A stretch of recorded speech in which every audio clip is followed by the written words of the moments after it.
2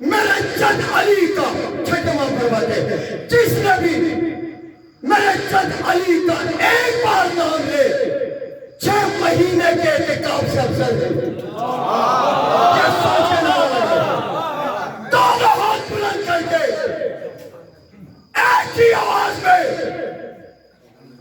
پوری طاقت کے ساتھ پورے دل و توانائی کے ساتھ اور نعرہ حیدری آواز بلند صلوات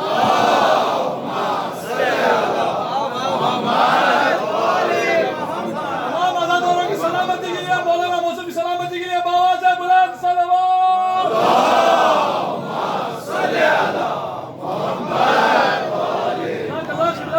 کہ ہاتھوں کو اٹھا کر نعرہ لگانا بھی ہمیں غدیر سے ملا ہے.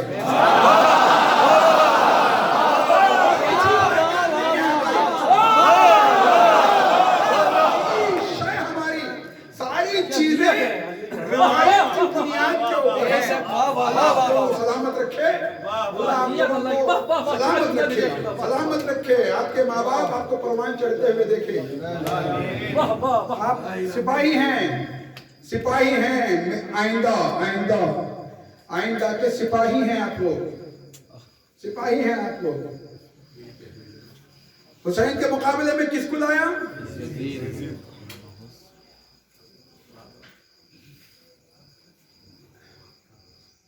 میں اکثر سفر کرتا ہوں. انہی سالوں میں نہیں گیا.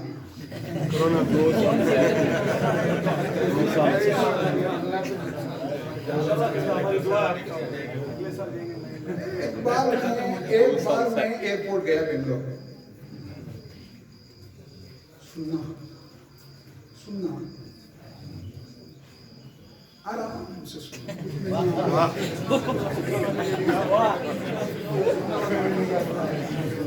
سننا سونا ملے گا. سننا. اور میں اکثر یہ کہا کرتا ہوں مجلس پڑھنا آسان ہے, مجلس کو سننا مشکل ہے. پتہ نہیں آدمی کیا کیا پڑھتے ہیں, سننا بہت مشکل ہے.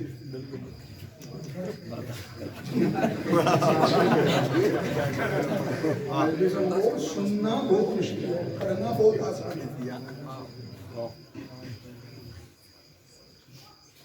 پڑھنا بہت آسان ہے, سننا اصل کمال سننا ہے مجلس کا. کسی کو کان دے کے بیٹھنا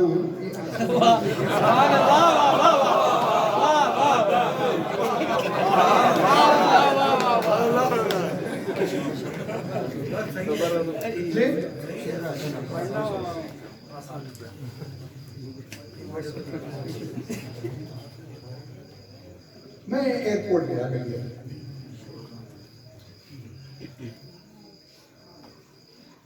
جتنا آسان سوال ہوتا ہے اتنا ہی ڈیفیکلٹ ہوتا ہے. یہ ذہنوں میں آپ رکھیے.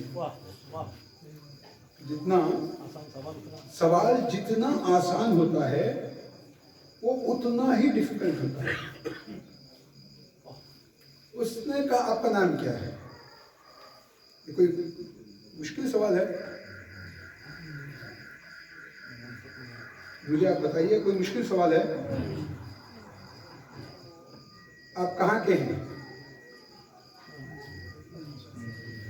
مشکل ہے سوال؟ ایزی نہیں ہے, بہت مشکل ہے. اگر آپ علی پور کے ہوں گے تو آپ کے لیے ایزی ہے. اگر آپ علی پور کے ہوں گے تو آپ کے لیے ایزی ہے. اگر آپ علی پور کے نہیں ہیں تو آپ کے لیے بہت مشکل ہے. اصلی نام جو ماں باپ نے رکھا ہے اگر وہ واقعی آپ ہیں تو آپ کے لیے بہت ایزی ہے.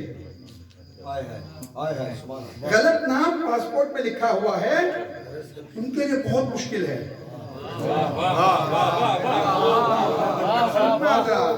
سنو, یہ بھی ایک تحفہ لے کر جاؤ. جاؤ 2 تحفے لو, لیکن ایک بات ذہن میں رکھو, نماز پڑھ کے آنا.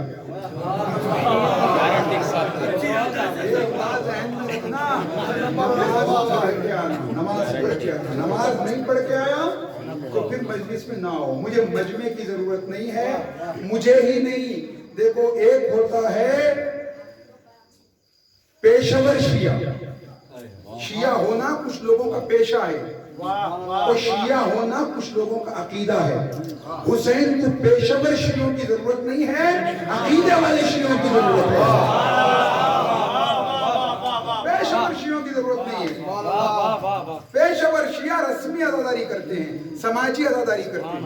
تو میں گیا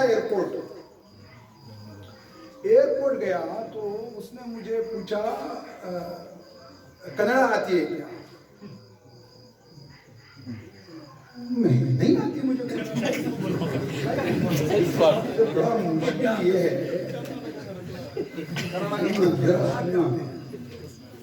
میں نے کہا میرے پورے گھر والوں کو وہ ہمارے نہیں آتی مجھے.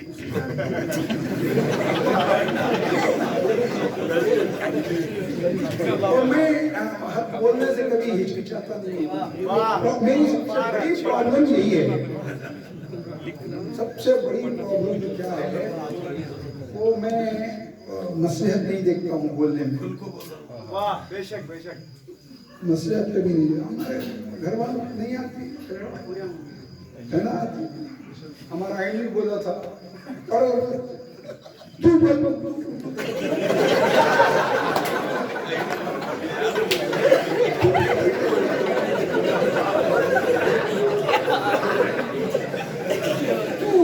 پڑھ کے لکھا ہوا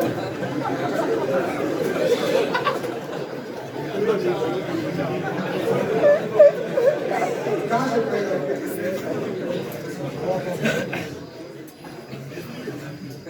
اس نے کہا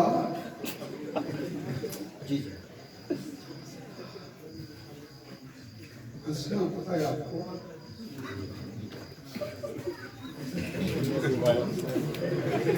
سلامتی تمام شیعہ حیدر کرنیل بآواز بلند صلوات.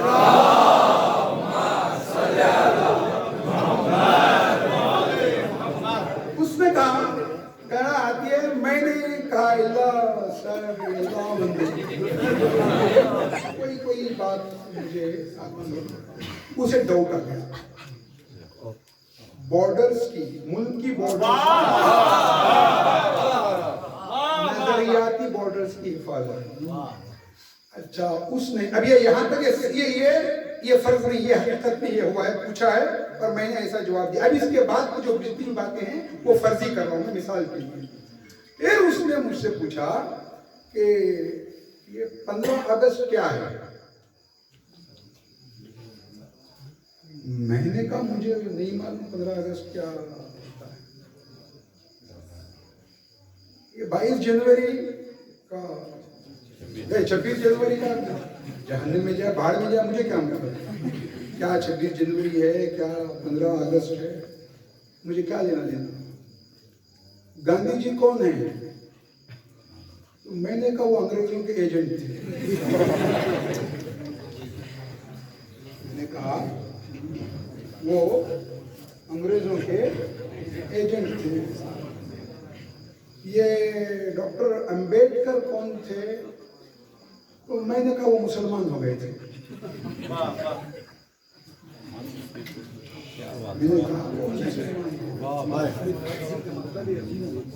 سردار ولبھ بھائی پٹیل کے بارے میں آپ کا کیا خیال ہے؟ میں نے کہا کہ کس نے کہا کہ وہ مجاہد آزادی ہے؟ اس نے کہا نہیں, یہ آپ پڑوسی ملک کے جاسوس ہیں. نہیں, یہ آپ اس ملک کے. اس کو پہلے اس نے ایزی سوال کیا کنڑا آتی ہے یا نہیں. جب وہاں میں نے نہیں کہا تو اسے ڈاؤٹ ہوا. اس نے پھر یہ سارے سوالات کیے بارڈرز کی, امیگریشن بارڈرز کی. اس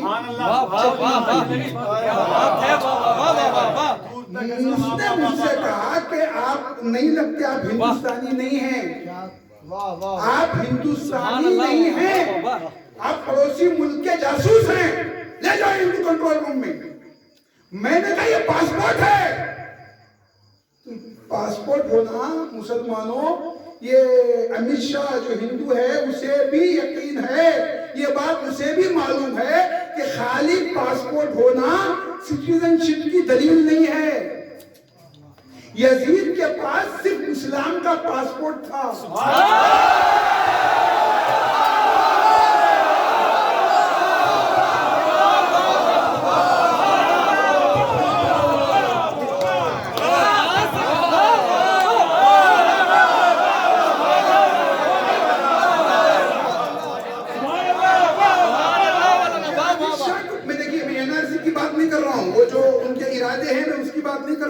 لیکن حقیقت یہی ہے کہ پاسپورٹ خالی پاسپورٹ کا ہونا سٹیزن شپ کی دلیل نہیں ہے. جب میں نے اس ملک کے بڑے بڑے قوانین کا انکار کر دیا تو اب میں اس ملک کا باشندہ کیسے؟ یزید تو کہہ رہا تھا نہ وحی آئی، نہ کتاب آئی، نہ رسول آیا، نہ جبریل آئے، جو پورے قانون کا انکار کر رہا تھا. مسلمانوں، ہندوؤں کو یہ بات معلوم ہو گئی ہے، اب تک تم نے یزید کے بارے میں معلومات حاصل نہیں کی. بڑے افسوس کی بات ہے، بڑے افسوس کی بات ہے. اس بات کو میرا گلا ساتھ نہیں دے رہا ہے، انشاءاللہ آئندہ کی مجالس میں اسے پورا کروں گا. نظریاتی بارڈرز، ملکی بارڈرز، ملک کی بارڈرز کی حفاظت ویپن سے ہوتی ہے، امیگریشن آفیسروں سے ہوتی ہے. جہاں جہاں جس قسم کے بارڈرز آفیسرز ہوتے ہیں، جو شعبے ہوتے ہیں، وہ ان کی حفاظت کرتے ہیں. کربلا نظریاتی بارڈرز کی محافظ ہے. میں بہت بڑی بات کر رہا ہوں، بہت بڑی بات کر رہا ہوں. کربلا، ایک بات یہ جملہ لکھ لو، کربلا نظریاتی بارڈرز کی محافظ ہے. اسی نے کربلا ہی نے یہ ذہنوں کی یہ نظریاتی جس کو یقین کے ساتھ حل ہونا چاہیے، پکا یقین ہو اصولوں پر. میں یہ باتیں نہ کہتا اگر ہم غیبت کے زمانے میں نہ ہوتے. 11 اماموں تک جتنے شیعہ تھے 11 اماموں تک، ان کے لیے کوئی مشکل نہیں تھا. اس لیے انہوں نے ہاتھ بھی کٹائے، عزاداری کی، پاؤں کٹائے، عزاداری کی، آنکھیں دے دی، عزاداری کی، دیواروں میں چنوا دیا گیا، عزاداری کی. ان کے سامنے امام تھا. جب بھی کبھی کوئی شک پیدا ہوتا وہ امام تک پہنچ جاتا. ہمارے لیے بہت مشکل ہے، ہم غیبت کے زمانے میں ہیں، ہمارے سامنے کوئی امام نہیں ہے، امام ہے پردہ غیب میں. تو یاد رکھو، جس طرح خدا کے اوپر یقین رکھتے ہو اسی طرح حسین کی عطا کے اوپر یقین رکھو. تمہاری ہیلپ کریں گے. عزاداری، عزاداری اس یقین کے ساتھ مناؤ. ہم غیبت کے زمانے میں ہیں، اور غیبت کے زمانے میں نظریاتی بارڈرز کی حفاظت کرنے والے کون ہیں؟ مراجع کرام.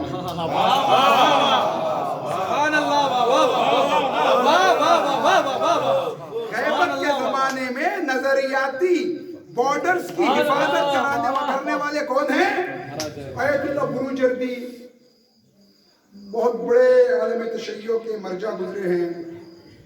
عراق میں تھے وہ، اس کے بعد وہ آئے، قم آئے. ان کی تاریخ جا کے پڑھیے، پڑھتے رہیے، مطالعہ کیجیے. جتنا آپ پڑھیں گے، میں نے پرسوں کی مجلس میں کہا تھا کہ علم دماغ کا تیل ہے. جتنا آپ پڑھیں گے اتنا ہی یہ دماغ آپ کا روشن ہوگا. آیت اللہ بروجردی وہاں نجف میں تھے، درس دے رہے تھے. ایک غل ہوا، پولیس انسپکٹر، نجف کا پولیس انسپکٹر ایک مولانا کو پکڑ کے لے کر آیا. مولانا کو پکڑ کر لے کر آیا، کہا اس نے چوری کی ہے. کہا اس نے چوری کی ہے، سزا میں نہیں دوں گا، یہ آپ کا مسئلہ ہے، آپ دیجیے. جیسے اس زمانے میں بھی بادشاہ جب بھی کوئی مسئلہ پیدا ہوتا تھا خلفاء، تو وہ آ کر ائمہ کے گھر پہ آ کے کہتے تھے یہ آپ کے گھر کا مسئلہ ہے، آپ ہی حل کریں، آپ ہی اس کو حل کیجیے. انہوں نے کہا بھیا اس کی سزا تو میں اس کی اصلاح بعد میں کروں گا، پہلے میں تیرے ذہن کی اصلاح کرتا ہوں. انسپیکٹر سے کہا آیت اللہ بروجردی نے اس کی اصلاح میں بعد میں کروں گا، پہلے میں تیری سوچ کی اصلاح کرنا چاہتا ہوں. دیکھ مولانا چور نہیں ہوا ہے، چور تھا مولانا کے بیس میں آ گیا.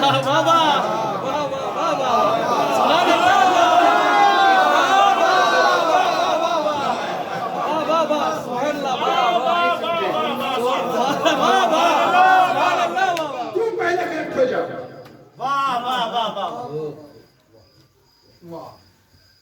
امام ہوا کرتے تھے پہلے ائمہ، وہ نظریاتی بارڈرز کی حفاظت کرتے تھے، اور آج نظریاتی بارڈرز کی حفاظت کرنے والے کون ہیں؟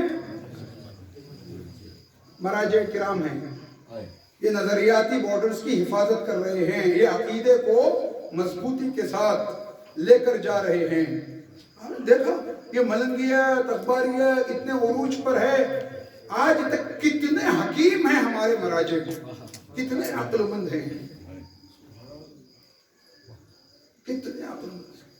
پوپ سیستانی سے ملنے آتا ہے. دنیا کا سب سے بڑا مذہب،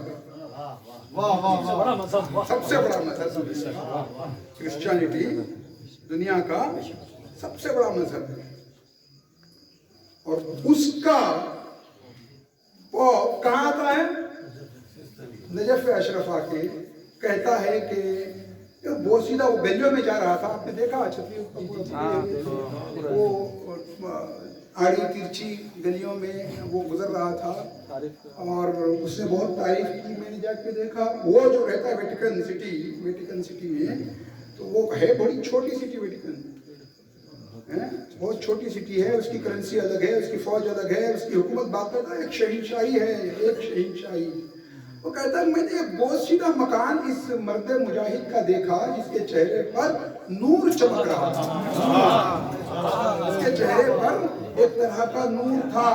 امریکہ نے ریسرچ کی ہے، کروڑوں ڈالر خرچ کر کے یہ ریسرچ کی ہے، اور ریکارڈ یہ بات ہے آپ کو کسی بھی ڈیجیٹل لائبریری میں مل جائے گا، یا آپ جا کے انٹرنیٹ پر بھی سرچ کر سکتے ہیں کہ امریکہ نے کروڑوں ڈالر خرچ کر کے اس نتیجے پر امریکہ پہنچا ہے کہ شیعہ مراجع میں یہ جو طاقت ہے اس کی اصل وجہ یہ ہے کہ ان کی 7 پشتوں میں کوئی حرامی نہیں ہوتا.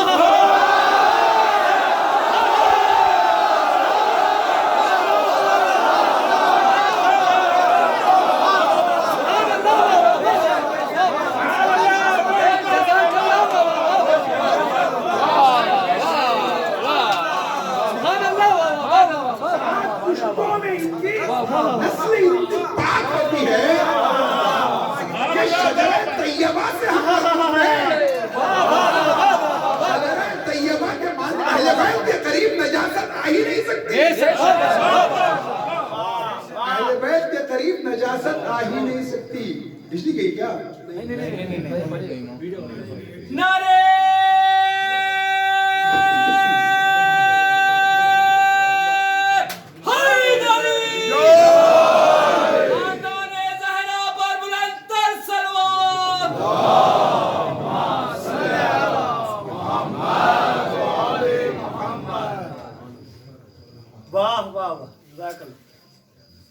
اہل بیت وہ بہت سیدھا مکان کو اس نے دیکھا. آیت اللہ بس کروں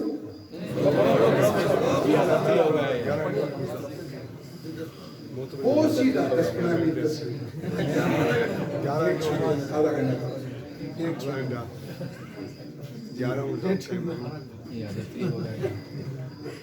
نہیں. ہمارے گاؤں میں کوئی ایسی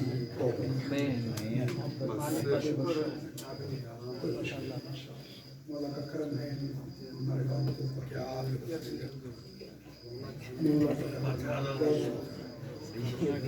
اتنے علماء کے باوجود گاؤں متحد ہے، یہ سب سے بڑا. اتنے مولویوں کے باوجود یہ گاؤں زندہ ہے. سبحان اللہ.